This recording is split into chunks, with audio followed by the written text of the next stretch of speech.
کتنی بار آپ نے جملہ سنا ہوگا کہ ہم بسا اوقات جملہ بولتے ہیں کہ صحابہ کرام رضی اللہ عنہم اجمعین فرمایا کرتے تھے کہ ہم نے پہلے ایمان سیکھا اور پھر ہم نے قرآن سیکھا۔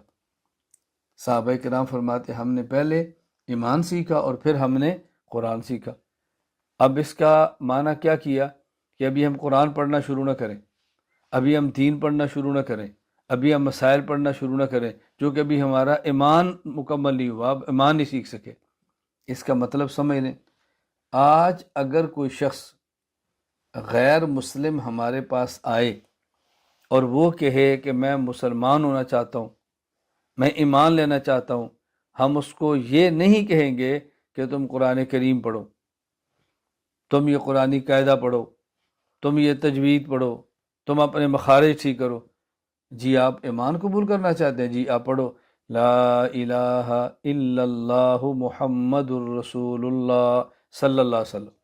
آپ پڑھو آمنت باللہ وملائکتہ وکتبہ ورسلہ والیوم الآخر والقدر خیرہ وشرہ من اللہ تعالی والبعث بعد الموت۔ آپ مومن ہو گئے۔ اچھا جی اب میں کیا پڑھوں؟ اب آپ قرآن پڑھو۔ اب وہ جب یہ جو نو مسلم ہے کل کسی اور کو کہے گا کہ جب میں مسلمان ہوا تو میں نے پہلے ایمان سیکھا اور میں نے پھر قرآن سیکھا۔ اب میں نے پہلے ایمان سیکھا کا معنی کیا تھا کہ میں نے ایمانیات کو مانا، پھر میں نے قرآن پڑھنا شروع کیا۔ یہی بات صحابہ کرام فرما رہے کہ ہم نے پہلے ایمان سیکھا اور پھر ہم نے قرآن سیکھا، یعنی ہم نے ایمانیات کو سیکھ لیا، اب قرآن پڑھنا شروع کر دیا۔ ہم نے اس جملے کا مفہوم کیا نکالا کہ ہم قرآن نہیں پڑھیں گے چونکہ ابھی ہم نے ایمان سیکھا نہیں، ہم مسائل نہیں پڑھیں گے کیوں؟ ابھی ہم نے قرآن سیکھا نہیں، ہم دین نہیں پڑھیں گے کیوں؟ ابھی ہم نے ایمان سیکھا نہیں ہے، ابھی ہمارا ایمان بنا نہیں ہے۔ یہ غلط، یہ نقصانات کیوں ہو رہے ہیں؟ ایک بنیادی جملہ سمجھ نہیں آیا کہ ایمان سے مراد کیفیت ہے یا ایمان سے مراد کمیت ہے۔ باتیں سمجھیں۔ اسی طرح اس کو نہ سمجھنے کا نقصان کیا ہوا؟ قرآن کریم میں ہے فَإِنْ آمَنُوا بِمِثْلِ مَا آمَنْتُمْ بِهِ فَقَدْ اهْتَدَوْا وَإِنْ تَوَلَّوْا فَإِنَّمَا هُمْ فِي شِقَاقٍ فَسَيَكْفِيكَهُمُ اللَّهُ وَهُوَ السَّمِيعُ الْعَلِيمُ۔ قرآن کریم نے صاف لفظوں میں اعلان کیا کہ یہ جو کافر ہیں یہ ہدایت اس وقت لا سکتے ہیں جب ان کا ایمان صحابہ جیسا ہو، یعنی اگر کسی شخص کا ایمان صحابہ جیسا نہیں ہوگا تو اس کو ہدایت نہیں ملے گی۔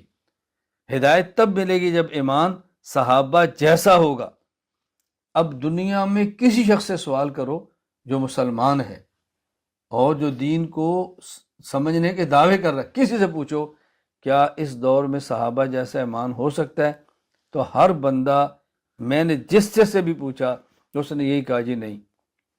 میں نے کہا جب ایمان صحابہ جیسا ہو ہی نہیں سکتا تو قرآن تو کہہ رہا تمہیں ہدایت تب ملے گی جب صحابہ جیسا ایمان ہوگا، تو اس کا معنی کہ قرآن کریم ایک ایسی بات پر عمل کرنے کا حکم دے رہا ہے جو بندے کے اختیار میں نہیں۔ یہ کیسے ممکن ہے؟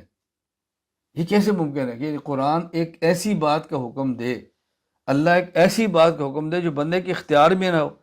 اگر صحابہ جیسا ایمان ممکن ہی نہیں ہے تو اللہ کیوں فرماتے ہیں کہ ہدایت تب ملے گی جب ایمان صحابہ جیسا ہوگا؟ میں جس سے پوچھتا ہوں وہ یہی بات کہتے ہیں۔ کیا کہتے ہیں؟ دو باتیں، ہاں بھائی صحابہ جیسا ایمان ہوگا تو ہدایت ملے گی، جی ہاں۔ صحابہ جیسا ایمان ممکن ہے، جی نہیں۔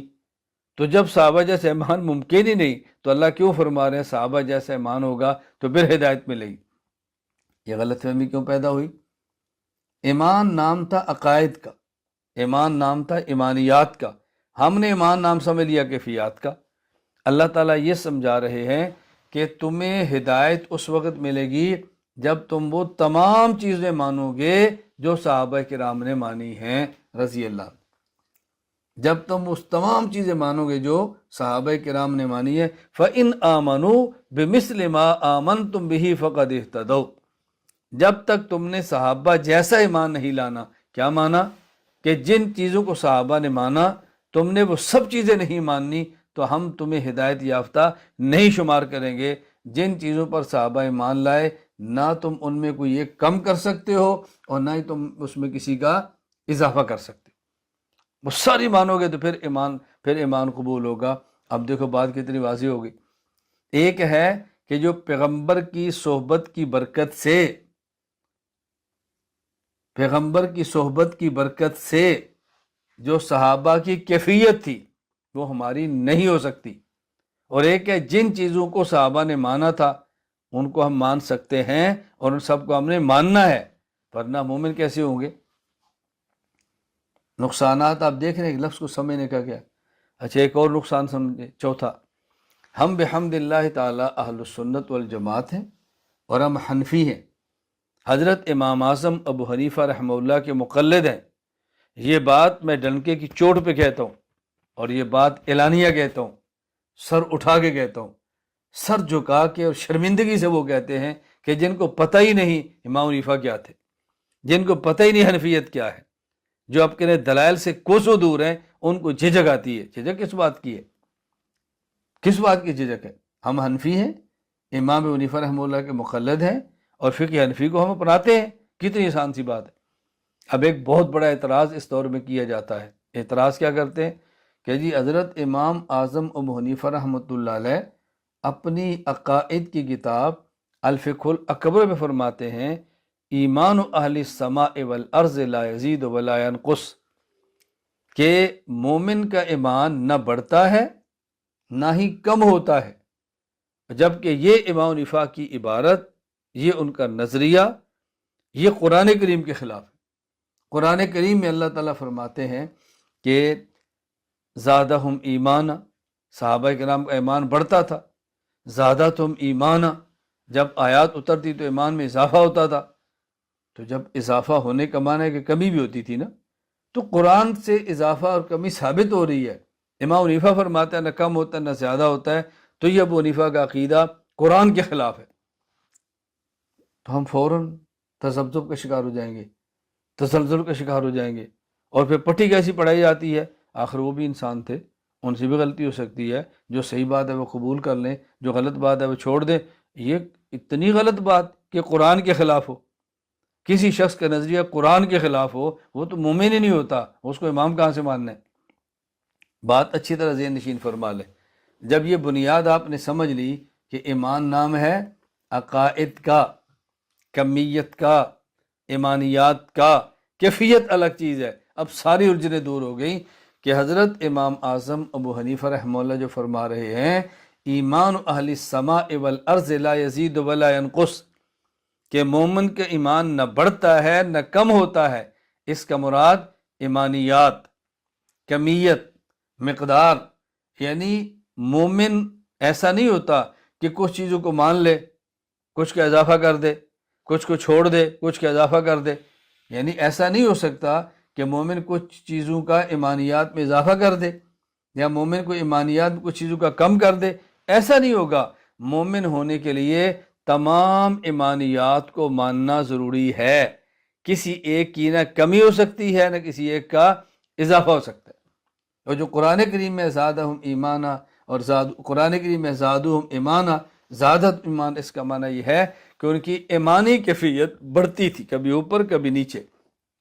تو جہاں قرآن کریم بڑھنے کی بات کرتا ہے وہ ایمان کی کیفیت ہے، جو امام حنیفہ فرماتے ہیں ایمان نہ بڑھتا ہے نہ کم ہوتا ہے، اس مراد ایمان کی کمیت، مقدار، ایمانیات ہے۔ اب کیا اشکال ہے؟ اور یہ صحابہ کرام میں تھا۔ حضرت صدیق اکبر رضی اللہ تعالیٰ عنہ حضرت حنظلہ کو ملے اور فرمایا کہ حضرت حنظلہ کہنے لگے نافق حنظلہ، ابو بکر میں تو منافق ہو گیا۔ کہا کیسے؟ کہا رسول اللہ صلی اللہ علیہ وسلم مجلس میں ہوں کیفیت اور ہے، گھر آتا ہوں کیفیت اور ہے۔ صدیق اکبر نے فرمایا یہ حالت تو میری بھی ہے۔ اللہ کے نبی خدمت میں گئے تو رسول اللہ صلی اللہ علیہ وسلم سے پوچھا تو انہوں نے فرمایا کہ دیکھو جو ایمانی کیفیت تمہاری میرے پاس ہے، یہی کیفیت بیوی بچوں کے پاس اور بازار میں ہو، تو پھر تو تمہارا ایمان صحابہ جیسا ہو گیا۔ کیوں؟ کیا مطلب؟ صحابہ کرام تم سے مصافحہ کریں گے، یعنی تمہارا ایمان تو پھر صحابہ کی طرح، تمہارا ایمان تو فرشتوں کی طرح ہو گیا۔ اللہ کے نبی فرما رہے ہیں اگر یہی کیفیت ہو جو تمہاری کیفیت میری مجلس میں ہے، یہی کیفیت گھر ہو، یہی بچوں کے پاس ہو، یہی کیفیت تمہاری بازار میں ہو، تو پھر کیا ہوگا؟ تمہارا ایمان تو سمجھو کہ پھر فرشتوں کی طرح ہو گیا نا، کیونکہ فرشتے کا ایمان ایک جگہ پہ ہے، نہ اس کیفیت اوپر جاتی ہے نہ نیچے۔ پیغمبر کیفیات میں مسلسل اضافہ ہوتا ہے، اور عام امتی کیفیت کبھی اوپر کبھی نیچے۔ ابھی دیکھیں ہم یہاں بیٹھے ہیں تو کیفیت اور ہوگی، یہاں بیٹھے ہیں تو کیفیت اور ہوگی، اور جب کسی گندے ماحول میں جائیں گے کیفیت اور ہوگی۔ اچھے ماحول میں کیفیت اچھی ہوتی ہے، گندے ماحول میں کیفیت گندی ہو جاتی ہے۔ بات اچھی طرح سمجھ لیں تو ایمان کے بارے میں یہ نقطۂ نظر میں واضح کرنا چاہتا ہوں، ایمان نام ہے عقائد کا، عقائد سیاح کو اختیار کرنا اور عقائد فاسدہ کو ترک کرنا۔ کیفیت کی بنیاد پر احکام فرض نہیں ہوتے، کمیت کی بنیاد پہ احکام فرض ہوتے ہیں۔ یا ایہا الذین آمنوا ادخلوا فی السلم کافہ، ایمان لے آئے جی، فرمایا اب اسلام قبول کرو، مکمل اسلام میں داخل ہو۔ کوئی شخص یہ نہیں کہہ سکتا کہ میں فلاں حکم مانتا ہوں فلاں نہیں مانتا، فلاں مانتا ہوں فلاں نہیں مانتا، کوئی نہیں کہہ سکتا۔ ہاں یہ ہو سکتا ہے مجھ سے فلاں عمل ہو رہا ہے فلاں نہیں ہو رہا، اعتراف کرے بھی میں فاسق ہوں، میں گناہ گار ہوں، مجھ سے عمل میں غلطی ہو رہی ہے، دعا کرے اللہ تعالیٰ مجھے مکمل اعمال کرنے کی توفیق عطا فرمائے۔ یا ایہا الذین آمنوا، میں نے کہا تھا ایک تو ایمان کے بارے میں ہونے والی غلط فہمی کو دور کریں، نمبر دو تقوی میں ہونے والی غلط فہمی کو دور کریں، تقوی کے مفہوم کو سمجھنے میں غلطی ہوتی ہے۔